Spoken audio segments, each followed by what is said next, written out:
हम राम वो मंदिर को लड़के कैसा जो सेव थे करें। मैं जैसे ही राम मंदिर वो के पास आपको गया, इतने वहां पर वायलेंट नजर आ रहे थे और वो इतने तादाद में थे कि वो वहां कोई वाकया कर सकते थे या मंदिर को भी नुकसान पहुंचा सकते थे अगर आप उनको ना रोकते। बिल्कुल 100%। और पहली मर्तबा ऐसा हुआ है कि उसमें से कुछ लड़के जो थे, जो अपने चेहरों को पूरी तरह से कवर किए थे, वो मेरी बात भी नहीं सुन रहे थे। तो मुझे बड़ा आश्चर्य हो रहा था कि ऐसे कौन लड़के आ गए हैं जो मेरा भी नहीं सुन रहे हैं करके। लेकिन मैं जैसे ही मंदिर की तरफ गया और मैंने देखा कि कुछ लड़के वहां पर गाड़ियों में तोड़फोड़ कर रहे हैं, तो मैंने खुद ने पकड़ के उनको मार मार के तो पीछे भेजना शुरू किया।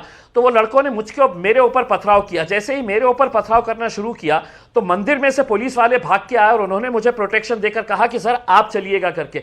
तो जैसे ही मैं मंदिर के अंदर गया तो मैंने देखा कि तकरीबन 15 पुलिस वाले थे वहां पर, और वो खुद इतने घबराई हुई हालत के अंदर थे। उसमें 2-3 महिलाएं पुलिस ये थी। अब मेरे लिए ये चिंता सता रही थी कि मंदिर को कुछ नुकसान हुआ है क्या। तो मैंने उन्होंने कहा कि मंदिर को कुछ नहीं हुआ है करके। उसमें मैंने कहा कि कितना स्टाफ है यहाँ पर। वो स्टाफ खुद वहां पर है तो एक कमरे के अंदर बंद था। मैंने उनके पास गया, उनको जाकर समझाया कि कुछ नहीं होगा, मैं यहाँ पर जब तक है तो पूरी शांति नहीं होती है मैं बैठूंगा करके। उसमें मैं पुलिस कमिश्नर को फोन किया और मैंने कहा कि फोर्स क्यों नहीं है यहाँ पर इतने बड़े मॉब को कंट्रोल करने के लिए, क्या वजह है कि यहाँ पे से 15 पुलिस वाले है करके। तो उन्होंने कहा कि हमने फोर्स भेज दिए हैं। मुझे हैरानी यह हुई कि मेरा शहर इतना बड़ा कब हो गया है कि राम मंदिर किराड़पुरा इलाके तक पहुंचने के लिए पुलिस को 2 घंटे से है तो ये आतंक मचाए हुए है, और 2 घंटे तक पुलिस वहां पे क्यों नहीं पहुंची। मुझे कुछ ना कुछ ऐसा लग रहा था कि कुछ ना कुछ गड़बड़ है करके। लेकिन बहुत 2.5-3 घंटे के आतंक के बाद ये मामला जब हुआ, तब पुलिस वालों ने एंट्री जैसा फिल्मों में करते हैं, तब पुलिस वाले वहां पर पहुंचे। मैंने देखते ही डीसीपी को कहा कि अब तुम क्यों आए हैं, इतनी देर से आने की क्या वजह थी करके। इसमें तो बहुत सारे सवाल मेरे मन में भी है, लेकिन मैंने है तो ये सवाल है तो कल इस वजह से नहीं उठाया कि हमारी प्राथमिकता आज भी यही है कि हमारे शहर में अमन बरकरार रहे करके। यहां पर जब आप बता रहे हैं कि मॉब एक आया हुआ था, तो दूसरी तरफ से कोई रिटेलिएशन नहीं था, दूसरी तरफ से कहीं कोई लड़के नहीं थे कहीं पर, तो ये लोग कैसे ऐसे इकट्ठा हो गए? इससे पहले कहीं कोई झड़प हुई होगी किसी के साथ? देखिए सौरभ, एक खास बात यह है कि अगर इसको ये नजरिए से देखा जा रहा है कि हिंदू और मुसलमानों के बीच में झगड़ा हुआ है, तो ये बिल्कुल बहुत गलत बात है। जितने भी ये मुसलमान लड़के थे, इन्होंने पूरा अपना गुस्सा जो है ये पुलिस वालों के ऊपर उतार रहे थे, पुलिस की गाड़ियों के ऊपर पथराव कर रहे थे, पुलिस की गाड़ियों को जला रहे थे उसमें।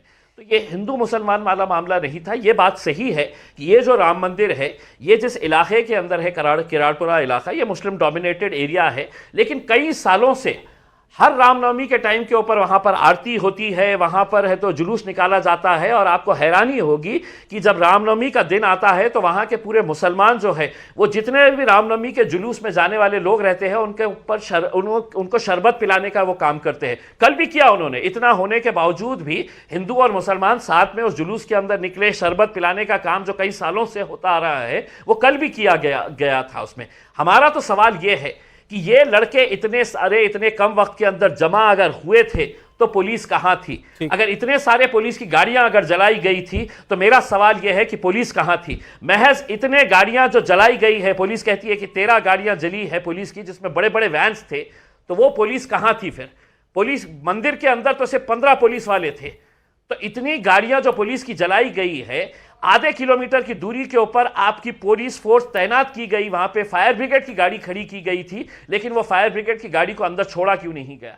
क्यों नहीं अंदर उसे भेजा गया है? जैसा आपने बताया कि इन लड़कों का गुस्सा जो था वो आपको लग रहा है कि कहीं ना कहीं वो एडमिनिस्ट्रेशन के ऊपर निकल रहा था या वो पुलिस के ऊपर निकल रहा था।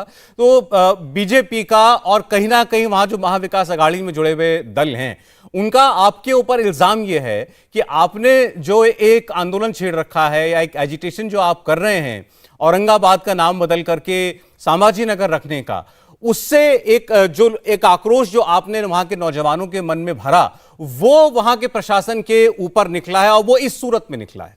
देखिए सौरभ, मैं आपको बताना चाहता हूं, बिल्कुल सही बात है कि मैंने ये तय किया कि ये इस देश के अंदर अब लोकशाही को अगर बचाना है तो लोकशाही तरीके से मुझे सरकार के कुछ फैसलों का विरोध करना है। तो मैं सड़क के ऊपर पत्थर लेकर नहीं उतरा था। मैंने लोकशाही तरीके से मैंने 14 दिन लगातार आंदोलन किया कलेक्टर ऑफिस के सामने बैठ के। डेली 100 से बच्चे वहां पर बैठते थे। मैंने है तो एक कैंडल मार्च निकाला, हजारों की संख्या के अंदर लोग थे, लेकिन 14 दिनों के अंदर एक छोटी सी घटना तक ऐसी नहीं हुई है जिसकी वजह से पुलिस को हमारे ऊपर कार्रवाई करने की नौबत आए करके। उसमें कोई हेट स्पीचेस नहीं दी गई, वहां पे किसी तरह की गलत बयानबाजी नहीं हुई है। लोकशाही तरीके से, क्या डेमोक्रेसी के अंदर मुझे ये राइट नहीं है कि दिल्ली में और मुंबई में बैठे हुए 4 मंत्री अपनी घटिया सियासत की वजह से आप ये फैसला कर लेते हैं, जबकि औरंगाबाद शहर की जनता क्या चाहती है इनके ऊपर आपका कोई वो नहीं है? तो क्या ये हुक्मशाही है?